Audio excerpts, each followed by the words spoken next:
We are here to talk about the vagus nerve. I'm Melanie, Rex Wellness. So I help anxious women who are dealing with digestive issues, but really noticing how the foundation of health really is in the nervous system. So I help people to rewire their nervous system. Vagus nerve is hugely important for that, and help to understand their body's needs and create balance and harmony in the body by moving stuck energy.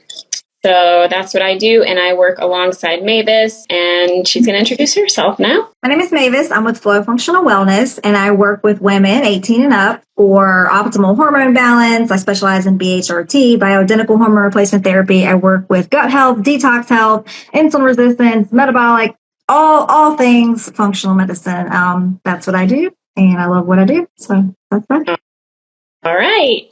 Awesome. Okay, so we're going to start off by defining what the vagus nerve is, and then we'll get into ways you can know if your vagus nerve is working well and solutions for how to balance it. So Mavis, you can start us off with telling us, defining it for everybody. Yes, the vagus nerve, something that's not talked about enough, but super important. This is the largest cranial nerve that connects our brain to essentially the rest of our body. It controls all of those functions, right? We're talking about our heart, our gut, our GI tract, all of the things. And this nerve really is a main regulator of our nervous system, and particularly our parasympathetic nervous system, which is like our rest and digest nervous system, right? And really, we're supposed to be in that rest and digest phase for the majority of our time. But most of us are not in that state the majority of our time. We're in the opposite, the sympathetic nervous system state, where it's fight or flight, where, everything's a crisis all the time, right? And so that's a lot just the way that we live. But this vagus nerve, it kind of helps stimulate that parasympathetic nervous system so that we can be resting, digesting our food, healing, all the things. And you will feel better in that state, right? And so we know if you have a low vagal tone that you are more prone to stress and anxiety, you're not digesting, you're probably really inflamed. And we know if you have a high vagal tone that you're overall just more stress resilient. You can handle things better. You have overall health and longevity, and you just tend to just be happier. Real quick, I want to plug a few things that can make your vagus nerve be low vagal tone or just kind of unhappy. Trauma, stress, chronic stress. Chronic stress is really damaging also just to our brain. It can actually change the structures in our brain, and that determines how our body functions. So chronic stress is a big one. Lack of good quality sleep, sedentary lifestyle, shallow breathing, not breathing well, toxins, nutrient deficiencies, and social isolation. Like being in isolation can also cause a low vagal tone. So those are some things that can kind of cause a low vagal tone, which is not good because, this, like we just explained, this is probably the most important cranial nerve we have. So. Yeah, I'm so happy that we're talking about it. It's really near and dear to my heart. I did a whole training on the vagus nerve because I use it so much with my clients and teaching unique ways and how to activate it because it is so important. So I'm going to continue on this topic and talk about baroreceptors. So baroreceptors are these sensory nerve endings, and they really help us to regulate our blood pressure and they dilate our blood vessels, and they're just hugely important in regulating our HRV, which I know you're going to talk about today, heart rate variability, and help us to get into that parasympathetic state. And they are activated when we are lying down. So frequently, if I'm beginning breath work with somebody, teaching them the basics, I will oftentimes get them into a bridge pose or lying down because naturally those baroreceptors get activated and get us into a rest and digest state because we're not having to use our core and all of that to keep ourselves up. We're when you lie down, it's like, right? Yeah. So I wanted to mention how important the baroreceptors are, and also just in slowing down our heart rate. So we typically breathe like 12 breaths per minute, but if you just work on slowing that down to even 6 breaths per minute, in minutes, you can get your vagus nerve working better. So wanted to mention that, as well as what interoception is. But you know what, Mavis, I'm going to turn it to you to talk a little bit about HRV, and then I think I'm going to segue into interoception after that. Okay, perfect.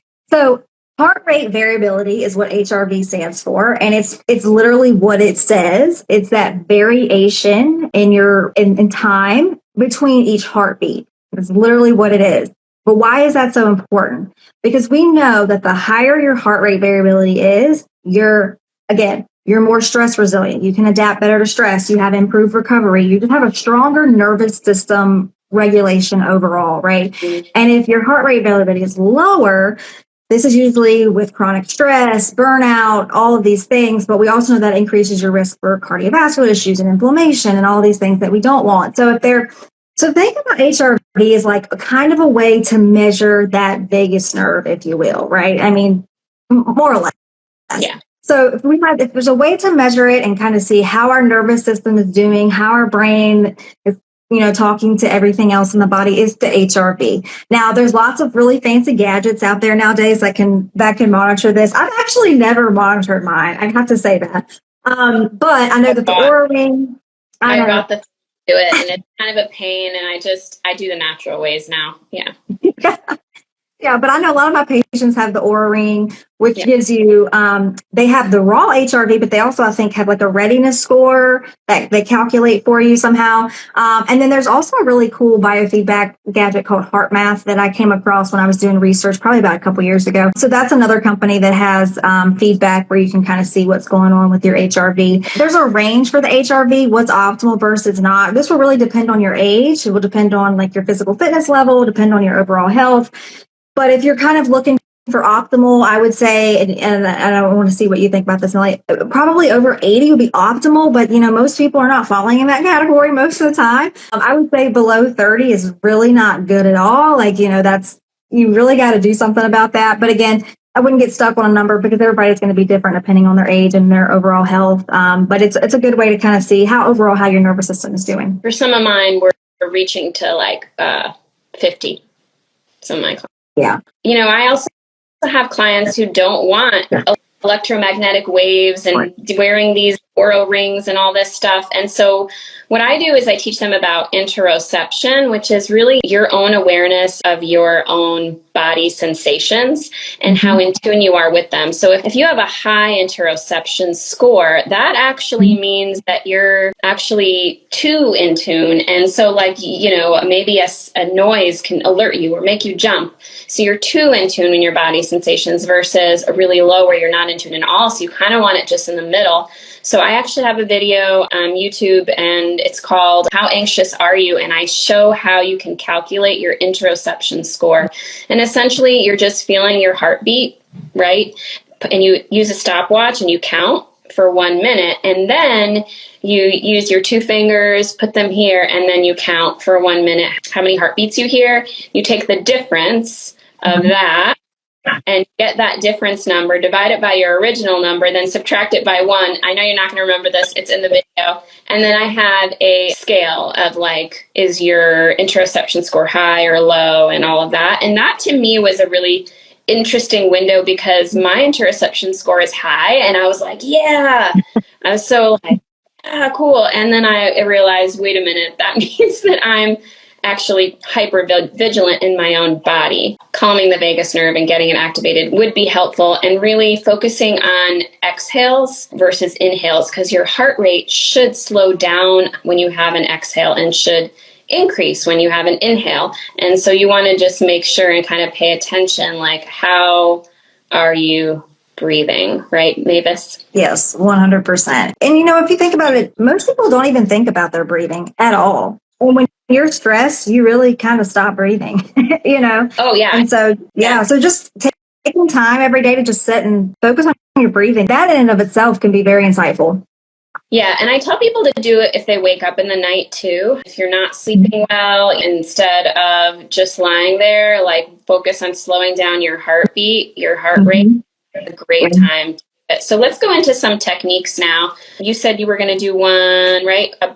Some techniques, and then I'll jump in after you about some. Okay. Yeah, so I'll go over my favorites. So there's so many different ways you can activate the vagus nerve. While I was thinking about this, doodling is actually a way. And I didn't think about this until I was like thinking about when I was in school. I used to always doodle during a lecture. And some people would be like, why are you doodling? And I didn't even know why I was doing it. I was just doing it. And now thinking back, I'm like, oh, well, now I know I was doing it because that was helping calm my body. Yeah, so doodling, drawing, that is a fun way of just activating the vagus nerve. Gargling with warm salt water, or even just gargling while you're brushing your teeth, that can help. Meditation is a good one. I would say my favorite ones though are humming. I love to kind of hum just throughout my day as I'm just going about my day. And I used to do that for several years. And then when I got into burnout, like a few months went by and I looked back and I was like, I stopped humming.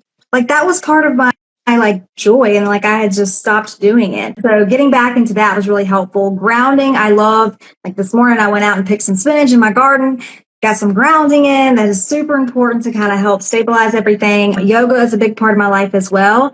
And the one thing that I wanted to show people about was the 4-7-8 breathing. That's one of my favorite breathing techniques. I use it a lot, especially at night if I'm having trouble falling asleep. Basically what it is where you inhale for 4 seconds, you hold for 7 seconds, and you exhale for 8. So I will do a demonstration. So I'm going to inhale through my nose for 4 seconds.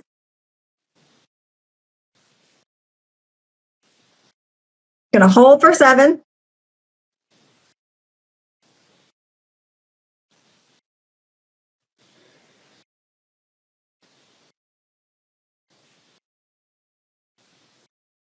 Almost didn't make it 8. And then exhale through your mouth for 8. If you're new to this and you're just trying breathing techniques for the first time, you may not get it the first time. It does take some time. But the more you practice, I promise you'll be able to get the long exhale. It does take practice. Yeah, absolutely. And I love I call it the vacation. So between cycles, I have people hold their breath for as long as they can before their body makes them breathe again. And that gets you into the parasympathetic state. We call it the vacation. So yeah, thanks for sharing that. I'm going to go over some quick techniques now. So what I like to do is teach people about energy meridians running through their bodies. This is based out of Chinese medicine. And there's so much crossover with modalities. Have you guys ever, Mavis, tapped your cheeks? Like, for example, with emotional freedom technique, Yes. They do this. I have tried that.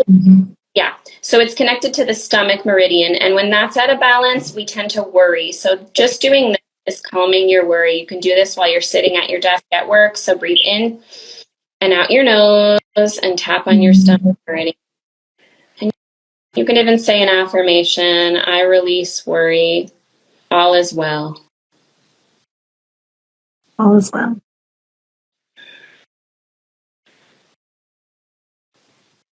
And breathing out in and out of the nose is tonifying. Exhaling through the mouth is a purging breath. So if you really are like really stressed out, you do a longer exhale and you can activate the back of your throat, your vagus nerve, exhale out the mouth. So we did that. Another thing I like to do, so we're on Instagram and I can't show you all the things right now, but I'm going to show you what you can do with your face. So I take one hand, this is a little bit of somatics, put it on the top of your forehead and one on the back of your head, and just breathing nice long exhales. Nice slowing down of the breath.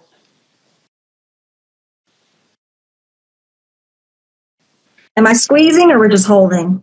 Just holding. It's just nurturing, yeah.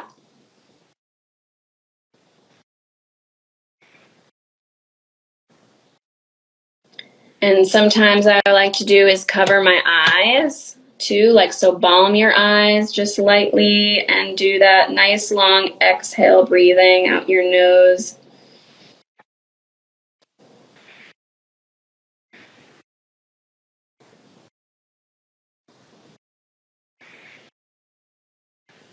And then what I love to do, I'm getting you too relaxed, I know. Take your middle fingers, put them behind your ears. This is called the vagus nerve notch. It's a direct connection to the vagus nerve. And it's just this hollow notch behind your ear. Your middle finger, which is known as your power finger in energy medicine, is there. And you're draping your hands across your neck, which, is great for your thyroid and everything in there. And you're breathing in and out your nose. This point in acupuncture helps with sleep. So it makes so much sense that just touching this point would help get you in a relaxation state. Yeah. And we can do some purging with this. And you know what? I like to do humming too. So breathe in. I know you love humming, Mavis.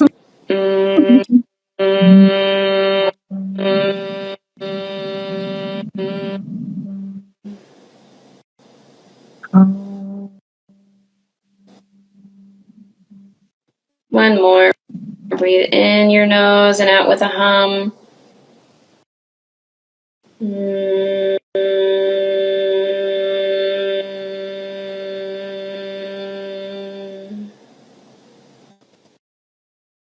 Just tune into your body sensations. I go a lot further with that in my training, where we do one hand here and one hand, for example, on the belly button, one hand on the spleen meridian, which is great for releasing ruminating thoughts and worry. So this can be, if you want the free training, it is on my website and link in my bio, and that really goes into more depth that we don't have time to go into here. And the last thing I wanted to mention that I love to do is shaking, because we store and trap a lot of tension in our bodies, and just shaking like spaghetti arms and bouncing into your feet and doing this humming, because I know you love humming, is really great for getting trapped and stored tension in your body, getting that vagus nerve into a more like tonified, relaxed state. I love that. Thanks for sharing those. That was awesome. Yeah, I mean, the vagus nerve and me, we got a long history. I've just been a person who naturally has come into this world with like an anxious nervous system, and then I've had to learn techniques because for survival. So yeah, really happy to share them. So let's get into how people can reach us. Mavis and I see clients together. Mavis does a lot of the testing, and then I help people on their treatment plans and really getting people out of their own way, right? Understanding like what's holding you back, let's say, from doing those things that you know are good for you, or what stored and trapped tension or trauma do you have in your body? How can we release that? So yeah, myofascial release. I do lots of different techniques for how to do that. And I have that free vagus nerve training, as I mentioned. It's on my website, link in the bio. That's a 20-minute training. Get your vagus nerve working in just 20 minutes. You'll be like a different person. Yeah. I have an inflammation class coming up on March 8th in Hillsborough for all you local people. Nice. And Mavis, how can they connect with you? Yeah, well, first of all, I just want to say thank you for the work that you do, because it's super powerful, and it's much needed, and we all need this. So thank you. Wow. We also need good providers. Yes, thank you. Oh, we do what we can. But yeah, as Melanie was saying, I do offer a lot of testing. So even if you're not a patient of mine, you can get some testing done through my lab shop, and you can find that in my link in bio. It's relevant to what we're talking about today would probably be the adrenal testing through Dutch that's on there. The adrenal glands, I think we talked about this, was it the last one or the first one? I can't remember which lab. You can go back and look and hear more about the adrenal and cortisol. But you can test that. If you're looking for gut health testing, you can find that on there too. You can find a little bit of everything in the lab shop. But anyway, if you order through there, I do send you a interpretation of your results. Awesome. And the next live is going to be on Monday at 12 o'clock Eastern, and I think we're breaking down cholesterol. No, yeah. Yes. Cholesterol. We have to talk about cholesterol. We got to talk about cholesterol. Yeah. We're going to talk about statins and all those things. Oh boy, that's going to be fun. We're going to get fired up. We may have to we need to do some vagus nerve stuff before we do that one, because I know we're going to get really fired up about this topic, which there's just a lot of information about. Yeah. So yes, great. Looking forward to it. Joining us. See you next Monday. Take care.